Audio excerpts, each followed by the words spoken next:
Praise the Lord. இன்றைய ரட்சிப்பின் வார்த்தையிலே உங்களை நான் சந்திக்கிறதுல மகிழ்ச்சி அடைகிறேன். வேதம் விதமாய் சொல்லுகிறது, அவர் உங்களை விசாரிக்கிறபடினால் உங்கள் கவலைகளை அவர் மேலே வைத்து விடுங்கள் என்று. இன்னைக்கு இந்த கடைசி நாள், இந்த வருடத்தில் ஆண்டவர் நம்மளை காண செய்த கிருபைக்காய் அவருக்கு நான் நன்றி செலுத்துவோம். நீங்கள் ஒருவேளை கவலையோடு, துன்பத்தோடு, துயரத்தோடு இருக்கிறீங்கன்னா உங்கள் கவலைகளை அவர் மேலே வைத்துடுங்க. ஏன்னா அவர் உங்களை விசாரிக்கிற தேவன். உங்களை விசாரிக்க யாருமே இல்லையே, என்னை விசாரிப்பதற்கு கூட யாரும் இல்லைன்னு நீங்கள் சோர்ந்தே போயிடாதீங்க. அவர் உங்களை விசாரிக்கிறபடினால உங்கள் கவலைகளை அவர் மேலே வைத்து விடுங்க. ஒருவேளை எலியா யோசிச்சிருக்கலாம், ஆண்டவர் வனாந்தரத்துக்கு போக சொல்லிட்டாரு, நம்ம போயிட்டோம், நம்ம எப்படி சாப்பிட போகிறோம், எப்படி வாழ போகிறோம், இங்கே எங்கே கடை இருக்குது, எதையும் அவர் யோசிக்கல.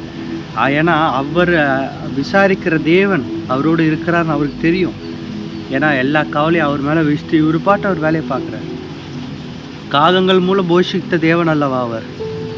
உங்களையும் காகங்கள் மூலமாகவோ ஏதோ ஒரு மூலயமாக போஷிக்கிற தேவன். உணவு போஷிக்கிற தேவன் மாத்திரம் அல்லங்க. அவர் உணவு மாத்திரமே போஷிக்கிற தேவன் அல்ல. எல்லா விதமான நீங்கள் எதெல்லாம் தேவையாக இருக்கிறீங்களோ, உங்களுக்கு என்ன நீடோ அதை செய்கிற தேவன். இந்த வருஷத்தில் கடைசி நாளில், இந்த வருஷம் ஆரம்பத்தை பார்க்கலாம் முடிவு நல்லது போல, இந்த வருஷம் முடிவில் உங்களை எல்லா வித ஆசீர்வாதமும் உங்கள் கையில் சேரும். புதிய காரியங்களை கர்த்தர் உங்கள் வாழ்வில் துவங்க போகிறார். அதுக்கு இன்னைக்கு அது துவங்க போகிறது.